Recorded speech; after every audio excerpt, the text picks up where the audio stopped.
Meet Bob Rydensky. Bob is 42, married with 3 children. Bob's wife, Mindy, makes choices that bring consequences for Bob, giving him choices that will have consequences. It was and will continue to be a very difficult night for Bob.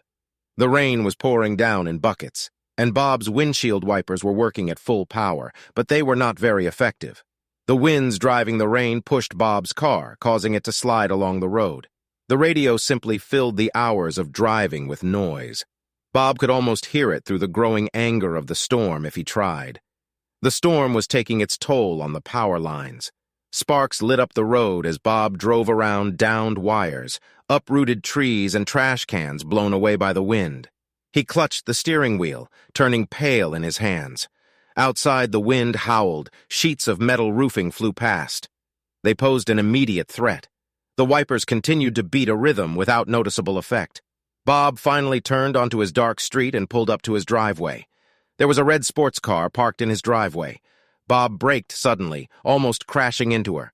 Bob is now home, but that hasn't stopped him from having a high-stress adrenaline-filled day and night. Bob had been on his feet for over 15 hours. He long ago found his second, third, and fourth wind. He was so electrified that he was shaking. He took his large wrench and headed through the storm to his front door. I walked up to the door like a drowned man. My house was dark. I thought it was because of a power outage. I didn't know what I would find. I thought I was ready for anything. I inserted the key into the lock, unlocked it, and began to enter. Sparks flew across the street behind me. The light from the sparks and lightning revealed men's pants, socks, underwear, and a shirt scattered around the living room, as well as a skirt and blouse. I froze. I listened carefully. Finally, I heard the sounds of people having sex through the storm. Lots of oohs and ahs coming from the top floor. I retreated, closing the front door. I was broken. 15 years. Well, more precisely 14 years, 7 months, and 3 days. Of marriage disappeared like smoke. The wind and rain whipped into my face. My stomach was doing somersaults. Sweat appeared on my forehead. I know it doesn't make sense, but I was overcome with a feeling of absolute calm mixed with furious anger. I became very concerned about the safety of some people. I braved the storm and made my way back to my truck and climbed into it. I fired it up and pulled out of the driveway. I turned the wipers to maximum power, but everything was still blurry. True, perhaps it was the tears flowing from my eyes and not the weather this time. I make it to the end of the street before I completely fall apart. I was a mess. I'm sobbing. My mind was filled with images of my wife joyfully and lustfully entertaining her faceless lover. I opened the car door and stuck my head out to breathe air. The storm hit me in the face. Random thoughts of punishment and revenge echo through my head. I do not think so. No internal reasoning about how close I am to getting the shot. I didn't plan to stay home tonight. Tomorrow was Friday. That's when she thought I was coming home. The storm shut it all down. I spent a grueling 11 hours securing a job site before heading out into the hurricane. I headed home. I was hoping to avoid the trouble outside only to discover the abomination inside. Honestly, I think that was the moment when I lost my mind. I grabbed the phone and called her. I was pretending. There were no cognitive thoughts in my brain. "Hi, it's Mindy." "Sorry, I can't come to the phone right now. Leave me a message." "Thank you." I hung up. I was seething. "Hi, it's Mindy." "Sorry, I can't come to the phone right now. Leave me a message." "Thank you." I hung up again. I turned my truck around and headed back to the house. My phone rang, and it was Mindy. I shouted over the noise of the thunderstorm outside. I tried to call and tell them that I would be home soon. Work was stopped due to the storm. "I tried to call you twice." "Bob, I'm sorry." She interrupted me. "I was in the bath and just saw you calling." I heard some muffled sounds as if she had hung up and was talking to someone. "Mindy," I said with a growl in my voice. "Oh, Bob, I'm so glad you're coming home tonight. How long will it take you to get here? The storm is really strong, and it would be great if my big guy could come and protect me." This just made me angry. I'm about 5 minutes from home, but with a thunderstorm, who knows? I said. She hurried to hang up. "Okay, honey, take care. See you soon." A few moments later, I'm pulled over. I hit the brakes. The engine revs high. The lights are off. I back into the alley that opens onto the road. I watch my porch. My front door opens. My wife looks out, then comes back in and opens my front door to let him out. I see a kiss and a playful slap on my wife's bare ass. He steps back. He air kisses her as my front door closes. He turns and heads to his car, parked in my driveway. He pulls his coat tight and braves the storm to his car. While the storm raged, I waited for him to close the car door, stepping away from the brake. I stepped on the gas, kicking tails of gravel behind me. Arcs of electrical sparks from dancing power lines and lightning made my goal clear as day. As the storm raged, I waited for him to close the car door. My foot off the brake, I slammed on the gas, sending streams of gravel flying behind me. Arcs of sparks from dancing power lines and lightning illuminated my target like daylight. My truck had a significant amount of weight with all my tools inside. As I cut across the street and pulled up to my driveway, my foot was stuck to the floor. I even shouted, "Bam! Speed!" I slammed a red sports car into the garage door. It was in the air when it hit my wife's SUV, which still has 7 damn years to pay off. The front of the small red sports car was crumpled. Her backside crumpled inward. Think about an accordion. She bounced back to me and my truck got a second chance. When everything stopped moving, I assessed the damage. The impact was strong enough that even the side airbags deployed. Cool. I turned on the high beams. The little red sports car got smaller. The fastening areas have been fully utilized. I could see his head. He didn't move. Crap. I killed him. Crap. I sat in my truck collecting my thoughts. I noticed that I was not hurt, but I was filled with rage equal to the storm. She was in a panic. Her hot, rich lover was enjoying her hysterics because her husband was just moments away from home. In fact, he was laughing at her. He asked what she expected, having sex with him in her husband's bed. He thought it was funny. She had to promise him a lot. Finally, she almost managed to drive him out of the house. She opened the front door a crack, stuck her head out, and looked around the street. No sign of Bob's truck. She breathed a sigh of relief when she finally shooed him out the door. She ran upstairs to take off the bedding. She hadn't even made it to the bedroom before the whole house shook. The noise made less of an impression on her. Her first thought was that a big old elm tree had fallen on the house. She ran downstairs. Through the living room window, she saw that the old elm tree was still standing, fighting the storm. Bob sat in his truck, looking at the destruction that was his garage. Its high beam illuminated the damage in full relief. Bob grabbed his large flashlight and climbed out of the truck. He looked around the front of his truck. He was impressed. He looked on the move. He then walked towards the crushed red sports car. Bob reached through the broken driver's window. The guy came to his senses. This answered that question. Bob grabbed the guy's head and started slamming his face into the steering wheel. Bob's wife's scream caught his attention. Bob pulled himself out of the red sports car and saw his wife standing naked in the kitchen doorway, screaming. Her hair was a mess. She got to the kitchen and opened the door to the garage. The truck's headlights blinded her. At first, all she saw was her wrecked car. It made her scream. She then noticed a wrecked red sports car. Then an ominous dark figure highlighted by the headlights. Lightning exploded, splitting the old elm tree in front of the house. A long flash of lightning revealed a dark figure as her husband. A pitch of Mindy's scream increased. She fainted. The fury of the storm intensified. The picnic bench flew into the air, spinning and rolling as it made its way down the street.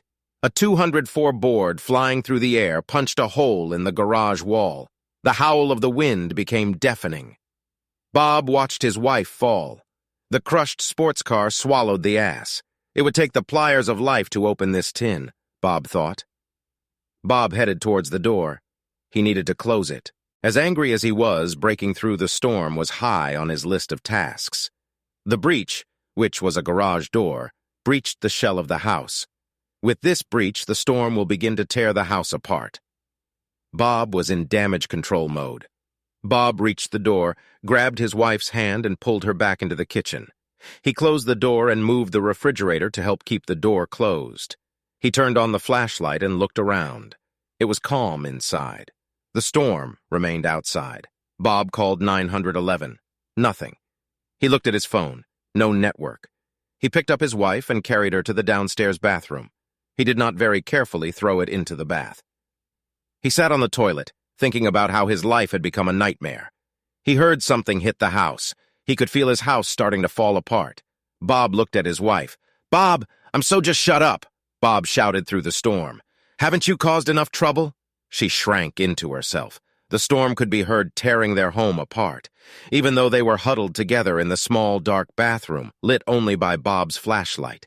They were miles apart. Bob did his best to control his anger. Bob's wife's mind was spinning. She couldn't calm down. She was emotionally exhausted, psychologically unstable, and also physically exhausted. She was hungry after all the sex. She was cold and naked, shivering in the bath. She saw the rage in Bob's eyes. She was afraid. I was afraid to provoke him. So I kept my mouth shut. There wasn't much talking in the bathroom. Bob broke the silence. Why? She lowered her head, tears falling like rain outside. What's his name? Richard, she mumbled. Is this going on long? Only a couple of weeks. You love him? No, it was just for sex. She sobbed, feeling another piece of their marriage being torn away. She continued, Bob, what's wrong with Richard? The words caught in her throat. You killed him?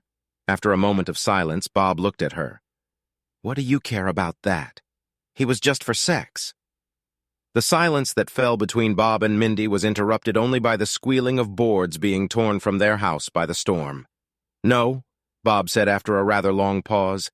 His no was also a response to the pain in Bob's heart.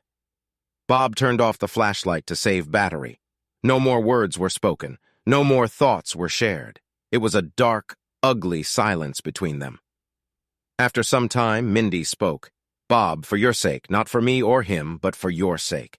You can't leave him there. You're not the kind of person who would leave any person there. She spoke pleadingly. The worst part was that she knew her husband, and she was right. If he had left Richard to suffer his deserved fate, Mindy was sure that deep down he would never have forgiven himself. This very short conversation ended when another part of the old elm crashed into the living room. The consequences have now forced Bob to make his choice to leave the relative safety of the bathroom and face the raging storm. Through the destruction of his home to save the life of a man who was complicit in unleashing the storm in Bob's head, heart, home, and family. What a test it was for Bob. Bob walked through the room and living room where his mother's chair, Bob's only tangible connection with his poor, late saintly mother and her family, lay broken into small pieces crushed by such a large old elm branch. In the bathtub, safe from the storm, Bob's wife was in the dark, surrounded by the sounds of the storm outside. There was a painful awareness within her that she was on the very edge of destruction. Her insides were churning. Mindy and her mind were as much a mess as her home. An old elm that had survived decades of storms, but this storm was the end for the old elm. When Bob finally moved the refrigerator away from the door, he was able to reach his garage. It was a complete mess. The roof was torn off. One wall stood, the other simply disappeared. What was left of the garage door was sandwiched between Mindy's little red sports car and SUV. It fluttered like a flag in the wind. Everything in the garage was exposed to the fury of the storm. Everything that was not tied down was carried away with the wall. His truck, rocking and rolling, still held all the cars in place. His wife's SUV was pinned against the back wall. The red sports car was still hanging on. The front bumper of Bob's truck was holding the back of the little red sports car down. Bob looked into the sports car. The guy didn't look very good. He was as pale as a sheet. The wind picked up strength and attacked again. The wind picked up the small sports car, lifting it up and down, throwing it everywhere, pushing its passenger into everything. His head nodded like a doll's. Bob tried to open both doors. They didn't give in. Bob headed to his truck for better tools than just his hands. He grabbed his miner's lamp helmet, utility knife, hammer, and 5-foot breaker, and walked back to the sports car. He ended up having to break the windshield. He then cut Richard out of the seatbelt and pulled him through the windshield, through what was left of the hood, then threw him to the floor. Bob dragged him back through the kitchen, ignoring the closed door, through the old elm tree in the living room, and back into the cramped bathroom where he dropped Richard on the floor. He looked at his wife, satisfied now. Bob, sitting on his toilet, looked at his watch. He had just arrived home a little over an hour ago. It seemed like a lifetime ago. Sometime around 4 a.m., they felt the worst of the storm had passed. Richard woke up. It seemed to Bob that he wouldn't shut up. Richard really was a fool. Richard went overboard when he told Bob in detail what a slut his wife was. He took pleasure in twisting the knife in the wound. That was always the best part of dealing with wives destroying the husband. Richard enjoyed it all. A dispassionate observer would be justified in assuming that Richard had a death wish. Bob's wife was sobbing but didn't say anything. That spoke volumes to Bob. All good things come to an end, so is this night. Around 6 a.m., Bob kicked down the bathroom door and walked into the ruins of what was there. Bob looked around. The entire front facade of his house, as well as almost all of the walls of his garage, were simply gone. Ruin was a good word for it. His cell phone had 2 bars of charge. He called 911. When he finished the call, he headed to his truck. When Bob got into the truck, all he knew for sure was that he needed to be somewhere else. Mindy stayed with her parents and their children. There was nowhere else to go. There the children survived the storm. This was Mindy's only shelter after the storm. She didn't explain why Bob wasn't around. The aftermath of the storm had left so much to do. Mindy hadn't been pressed too hard on the issue. Just yet, Mindy, deep down, was scared. Losing Bob became a single mother of 3 children. It's not like she and Bob were swimming in money. Things were tight, which is why Bob took those jobs away from home. Although he didn't like it, he did it for the sake of his family. The family could not have survived without their combined efforts. Mindy hasn't heard from Bob for 3 days. There was all this chaos with the insurance agents. Her father was helping her with it. The children's school was badly damaged, so they were in the way. Mindy's mom took care of her grandchildren. Mindy didn't know what to do, so she just tried to take it step by step. Bob was several studies away, actually. Bob in the bar of the Ramada Hotel, where he was quickly becoming a regular, reflected on his life, staring into an almost empty glass of whiskey. Bob began to view Ralph the bartender in an almost mystical sense. Every time Bob's glass of whiskey was near the end, Ralph would appear and the glass of whiskey would be filled again. As if by magic, no words were exchanged. Almost as if Ralph could read his mind, his wife, his children. Bob was lost. He wanted revenge. Bob was angry. Bob was also amazed. He just couldn't reconcile the wife he knew, loved, and respected. The mother of his children, his partner, his best friend, with all the nonsense Richard was spewing all that long night in the bathroom.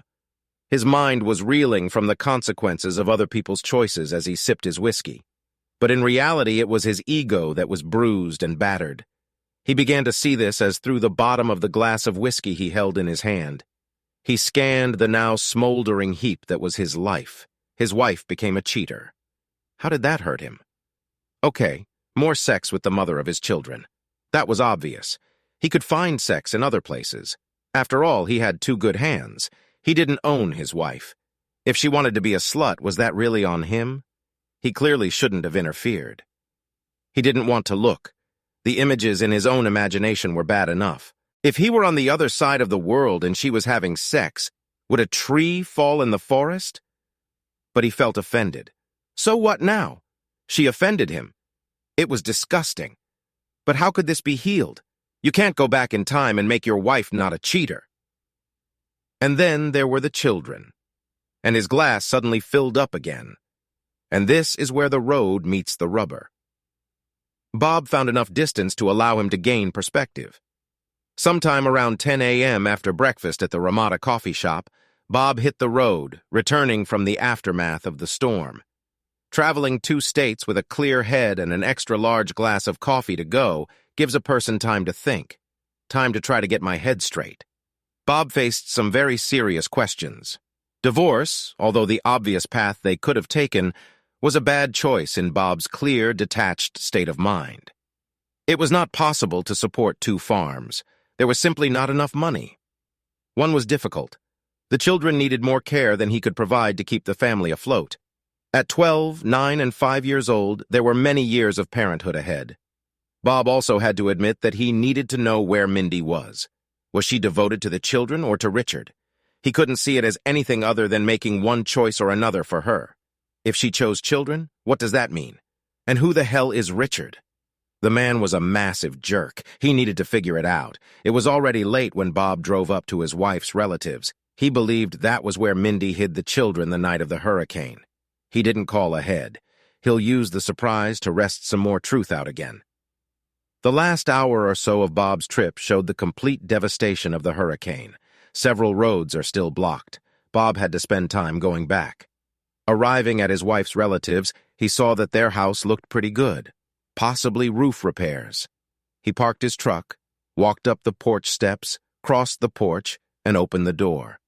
Just like he had done for years. He entered the living room, and there was pandemonium. Children were all around Bob. The hugs began. Bob looked at the smiling and loving faces of his children. He looked at the worried faces of his relatives, then saw Mindy's face. Her eyes were huge. She was very pale, and her jaw dropped. They looked at each other, Mindy sobbing, breaking eye contact, and heading to the bedroom. It took a while for things to calm down. Bob looked around. The children were in a good place. Mindy was safe. Bob says goodbye to his children and in-laws. Mindy looks out from the darkened bedroom and watches her husband leave. Bob became a resident at the Residence Inn. They have a good corporate weekly rate. His boss got it for him. So there are new expenses.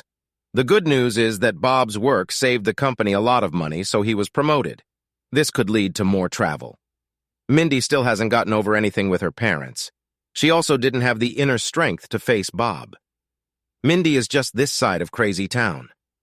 All that really mattered to her was family.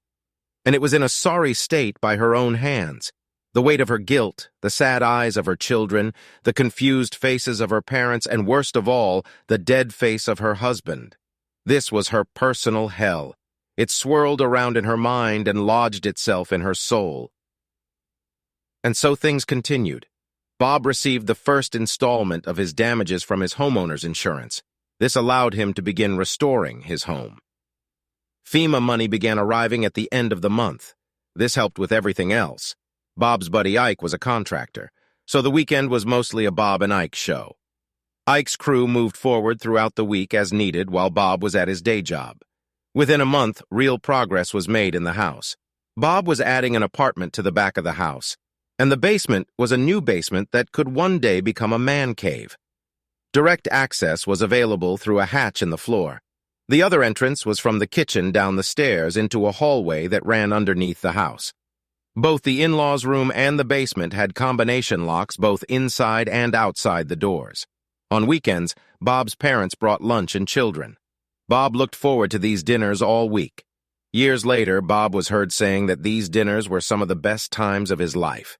After 3 months, Bob and Ike could see the finish line. Mindy came over for lunch, but she still couldn't talk to Bob, so she just sat in the car watching her family recover. Nevertheless, she came out. It was a step at the end of the 4th month. The house was restored. Thanks to Ike's help and Bob's sweat, Bob was able to expand the house and fix everything else using only the insurance proceeds. Moving home would allow Bob to save money on housing. Even at the corporate rate, it was expensive. Bob began saving again just like when he and Mindy first started. But only Bob moved home. Bob and his children were ready. However, without someone to care for the children during the week, it simply wouldn't work. The parents were wonderful, but they were older, and having 3 noisy children constantly running and jumping was clearly wearing on them. They never said anything, but Bob had eyes. Bob knew it was time to talk to Mindy. Bob decided that they needed to talk in their house if they were ever going to get their lives back.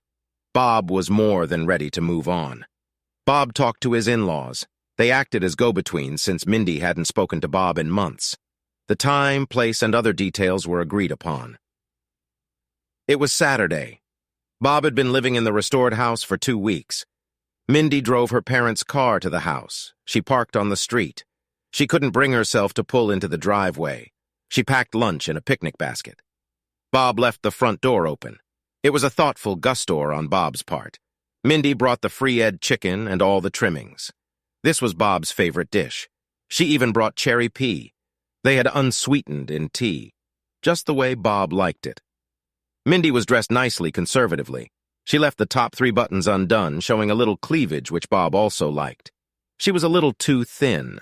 Her smile was a little tense, but her eyes, although beautiful, as always, darted back and forth like those of a small prey animal, always on the alert and ready to run, so to speak.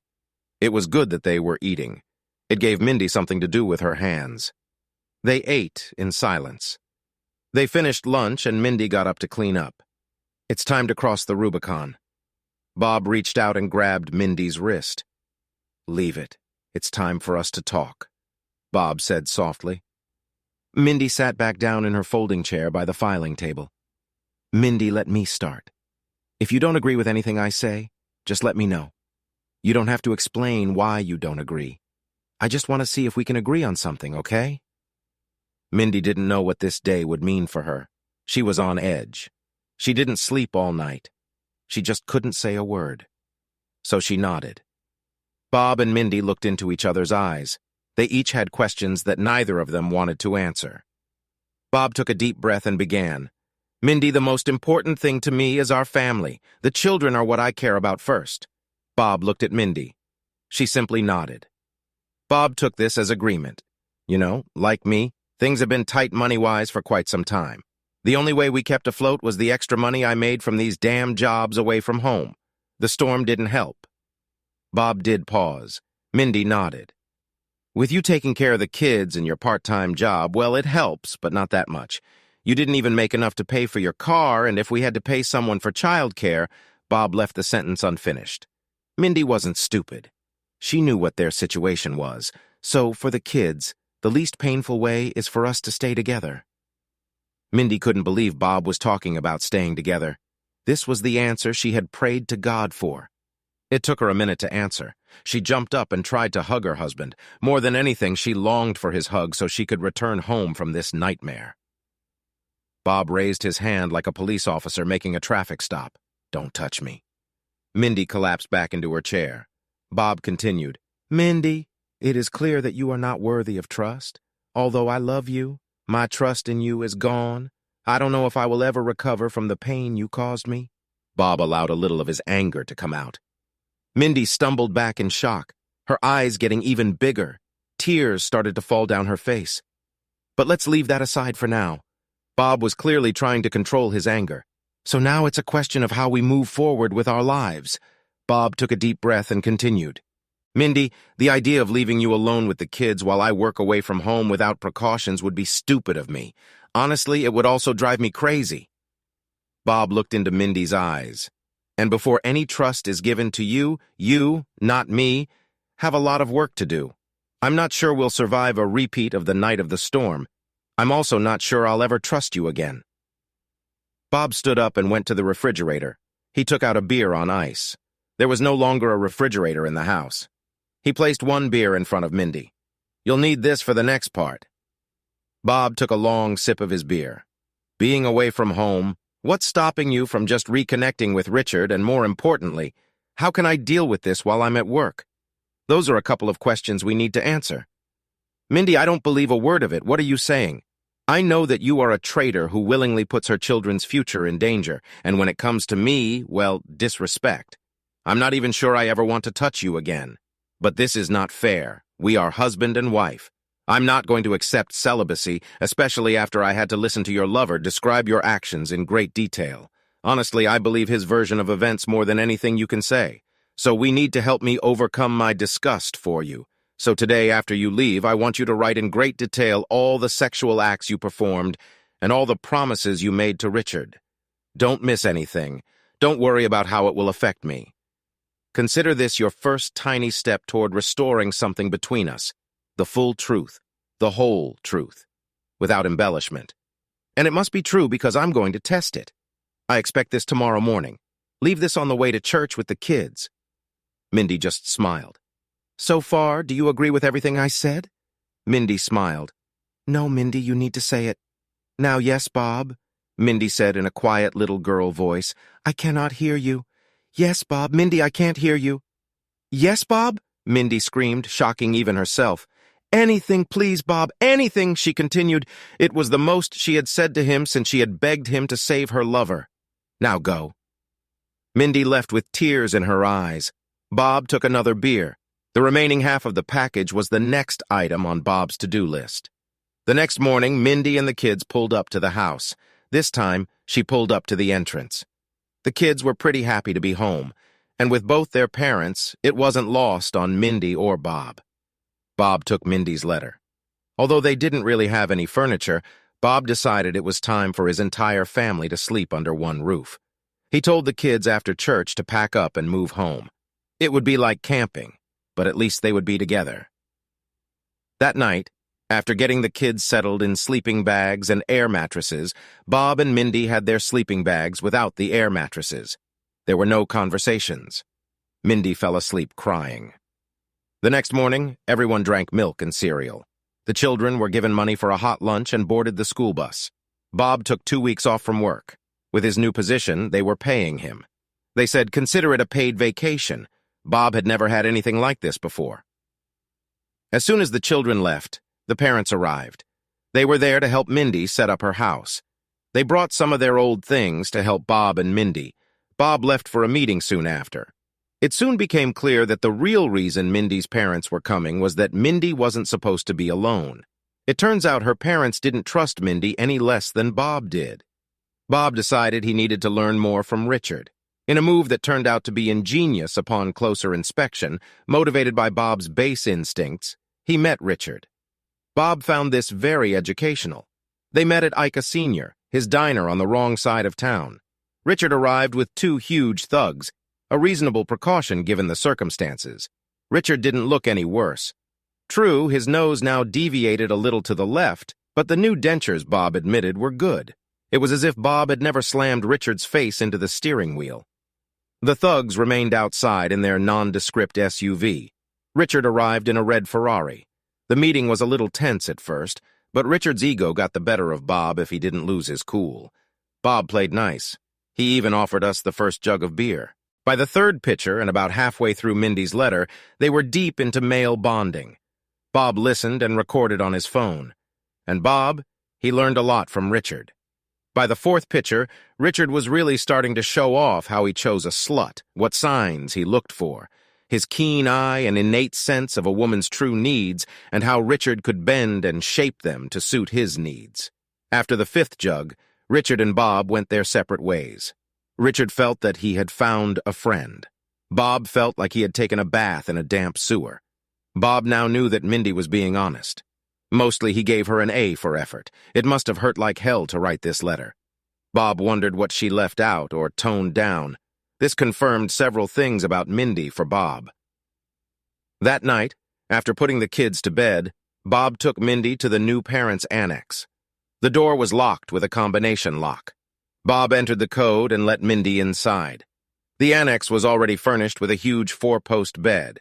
There was a sitting area with a chair and footstool, a small coffee table with an iPad on it, a dressing room, and a large bathroom with a jacuzzi. Mindy was a little taken aback. "Mindy, this is where I'll sleep alone. There's a little white button on the wall in our old bedroom. If you press it, it'll send a signal here." Mindy nodded. She wasn't sure what to think. Where did Bob get the money? He then directed her to the iPad. He turned it on, tapped it a few times, and there they were on the iPad. Bob explained again that he didn't trust her. He explained how he had equipped the house with video cameras and sound. Everything was transmitted wirelessly to his iPad. Thus, whether at home or away, he could monitor what was happening. He was also able to receive broadcasts on his new iPhone. Mindy was shocked by the level of surveillance. It started to seem like she might not realize how much she had hurt Bob. He then sent her to bed with instructions to sound a signal when she woke up. After the kids left for school, Bob sat down with Mindy for another conversation. Bob's conversations these days were nothing Mindy wanted. "Mindy, according to your letter and your lover, you are completely slutty at your core. One of the things I've learned is that I need to see things as they are. You're a great mom. As far as I can tell before Richard, you were a good wife and partner. So I saw you as I wanted to see you, the woman I married. Now I see you more clearly. I know you well enough to know that if you choose to suppress the libertine within you, it will come out in a terrible way, just like with Richard. So from now on, we will include slutty as part of your household duties. My room code is 6942. Like you, I have a button on the wall in my bedroom. When I want you, I will give you a signal." And so began Mindy's training. Bob started slow with Mindy. That night, he signaled her at 4 a.m. She arrived a few minutes later, sleepy and in her nightgown. Bob told her to never wear anything when she was in his room. She folded her nightgown and left it on the floor. Bob signaled to her all week, often several times a night. Bob was a strict teacher. It was Sunday morning, and Bob was going back to work that day. The father-in-law and mother-in-law picked up the children and took them to church. Bob and Mindy had several things to do. About an hour after the father-in-law and children left, Bob and Mindy, wearing a decent conservative housewife's dress with nothing underneath, arrived at the hole. Mindy started to get nervous. Bob didn't let it slow him down. Bob dragged Mindy to the piercing studio. Bob arranged everything in advance. The next week was crazy for both Bob and Mindy. Bob couldn't concentrate on his work. He checked his phone every few minutes like a teenage girl. His calls to her drove Mindy crazy. Hell, she couldn't even go to the bathroom without thinking about her husband watching her. Bob spent the entire night reviewing the camera footage, making sure he hadn't missed anything. Of course, the next day, exhausted from lack of sleep, he was even worse at work. By Wednesday, his boss was fed up with Bob. He sent Bob home for the rest of the week and the next 2 weeks. He told Bob to collect his thoughts. He could hire just as good workers with much less hassle, but he liked Bob and felt for him. This was his third marriage, but either Bob will come to his senses or he shouldn't come back. This was definitely not paid time off. Mindy reflected on her situation. She loved Bob to death. She wanted her family, but Mindy had needs. Mindy came to understand her sexual desires. True, having sex with Bob didn't feel like a punishment, she admitted to herself. But somehow she had to figure out something to make it work because it really wasn't working. The good news, as Mindy thoroughly explored her desires, was that it involved sex. Mindy realized that if she could just get Bob to take the lead and play his cards right, she knew for sure that she could be one man's woman and not a slut. With this self-awareness, Mindy had something to work with. Mindy moved into the planning phase of her surgery. She figured she would have a full week before Bob returned home. From her second-floor bedroom window, Mindy saw Bob's truck pull up to the house a few days earlier. Mindy waited 5 minutes before pressing the button, signaling Bob. She beeped again, then again. Still nothing. She waited. She was worried. She was scared, but she decided to give her husband space. As she was getting into bed, he signaled to her. Mindy went downstairs and stood in front of Bob's door. Mindy folded her nightgown and placed it on the table next to the door to Bob's room. She punched in the code and opened the door. Bob was lying on the bed, curled up. His sobs tore Mindy's heart apart. Mindy rushed towards him, making soothing noises. It didn't work. Bob exploded like Krakatoa. They sent me home from work. This was a huge humiliation for Bob. Bob never failed at his job. Mindy sighed, hand to lips. She knew her husband. Why?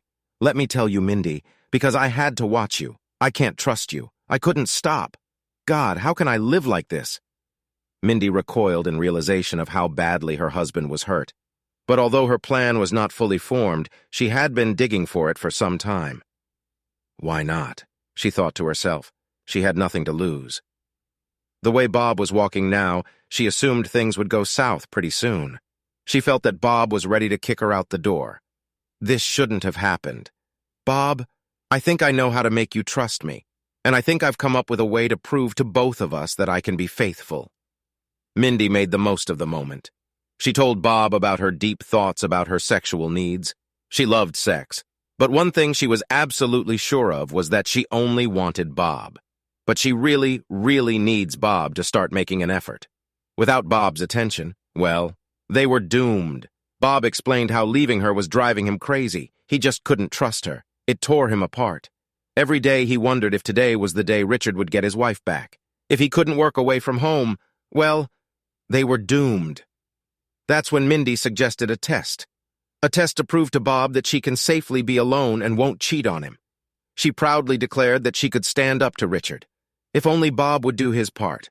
It took Bob and Mindy several hours to discuss everything. They both knew that Mindy had to pass this test with flying colors in order for Bob to step back from the cliff. They also prepared for this using every possible precaution. Ultimately, Mindy's idea was so crazy that it might work. For Bob, this little test that Mindy came up with was dangerous. If she had failed, Bob would have neither Hollywood nor a happy ending. There were two huge problems. Firstly, who will be the tester? Secondly, in order for the test to be real, Mindy couldn't have Bob around. He couldn't use his surveillance systems for a whole week. He needed a clean break from watching Mindy. He had to do this. Otherwise, he wouldn't have a job, a whole work week. It was a long time to leave Mindy unattended. This really scared Bob because at this point, despite Mindy's good intentions, her involvement with Richard showed both Bob and Mindy that she could return to her past behavior at any moment. They talked until late in the evening. Finally, around 11:000 p.m., they completed their preparations with passionate, angry sex. It was one of the best nights they had spent together in a long time. It's been a busy 2 weeks for Bob. He had a lot to think about. It was all a test of intuition. Win or lose, Bob couldn't have come up with a better plan. He felt sad as he finished his preparations. Bob and Mindy sent the kids to church camp for 3 weeks. It was Thursday, and Bob was due back at work on Monday. Bob finished around 3 o'clock in the afternoon. By 4, Bob had become an evil sexual villain towards Mindy. In addition to sleeping, eating, and going to the toilet, they had sex. It was early Friday evening. Mindy, of course, was home alone when the doorbell rang. Mindy was dressed like a housewife when she opened the front door. Richard stood there, very confident. Mindy pulled herself together. She gathered her inner strength. She slammed the door and Richard's face. She locked the front door and bolted it. She leaned against the door, thinking about Richard. It was a wizard in bed. Richard knocked on the front door for almost 20 minutes before walking around the house looking in the windows. When he walked up to the window of his son-in-law's new room and looked at it, a wide smile appeared on his face. He started knocking on the window. Mindy either ignored him or didn't know he was there. He tried to catch Mindy's eye, but when he looked into her eyes, they were glassy and did not express any reconciliation with him. It was Friday evening. Bob was returning home from work. It's been a tough week for Bob. He found Richard, bribed him, and fired him like a guided missile aimed straight at Mindy. According to the plan, he did not look at the CCTV footage on his phone. It was hard for Bob not to look, but since he didn't, he still had a job to do. He drove up to his house. It was dark. Bob had a bad feeling. He unlocked the front door and entered. He turned on the light. No Mindy. Bob was crushed. Deep down, he really hoped that Mindy would be home. This is not true, so she must have left with Richard. She chose him over Bob and the children. Bob resigned himself to the bitter task of telling his children that their mother was no more. It was as if the entire planet Earth lay on his shoulders. Tired, he headed to his bedroom. He could barely put one foot in front of the other. Mindy looked at Bob and said, "Oh, Bean, glory, God, you're home. 3, 5, subscribe to our channel so that your second chaff doesn't cheat on you, and go ahead and listen to the next story, because this story is nothing compared to the next one. If you're under 18, don't even think about listening to the next one.